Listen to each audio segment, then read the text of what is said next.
Jadi setelah masang umpan dan lanjut kita naik ke perahu lagi teman-teman, kita akan pasang tajur-tajurnya di sekitaran sungai ya, di tepi-tepi sungai.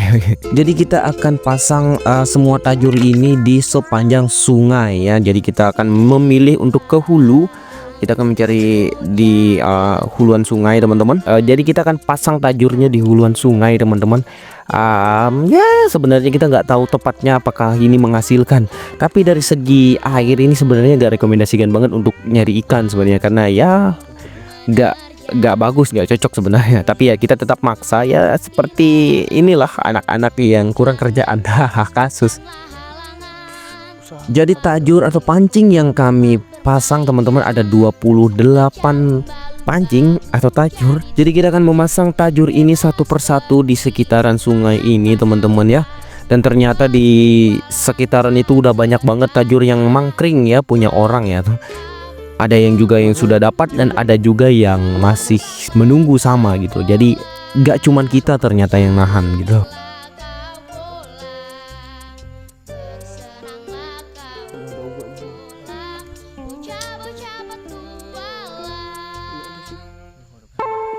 Ternyata menggunakan perahu yang bocor itu tidak semudah menggunakan ChatGPT AI ya teman-teman ya. Bisa dilihat seperti ini, jadinya udah sangat banyak airnya.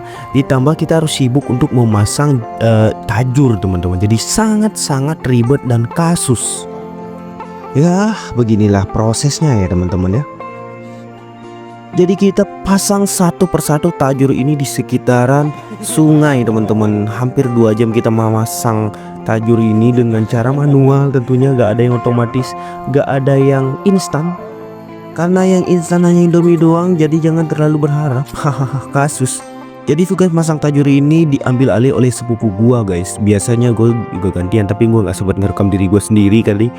Sepupu gue yang ambil alih. Jadi setelah tajur pertama dan ke-28 terpasang, jadi kami memutuskan untuk kembali ke pondok tadi.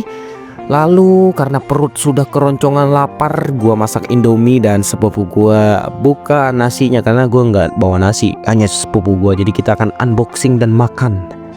Jadi beginilah kalau kita makan di tengah-tengah hutan itu, apalagi di tepi sungai ya teman-teman. Apa saja yang kalian makan itu bakalan nyaman dan nikmat, sekalipun hanya Indomie instan. Kasus. Nah setelah makan kita memutuskan untuk tidur teman-teman, karena udah ngantuk dan capek berat. Jadi kita pasang alarm jam 12 lewat. Dan untuk sepupu gua pasang alarm jam 1 gitu loh. Berharap kita bangun teman.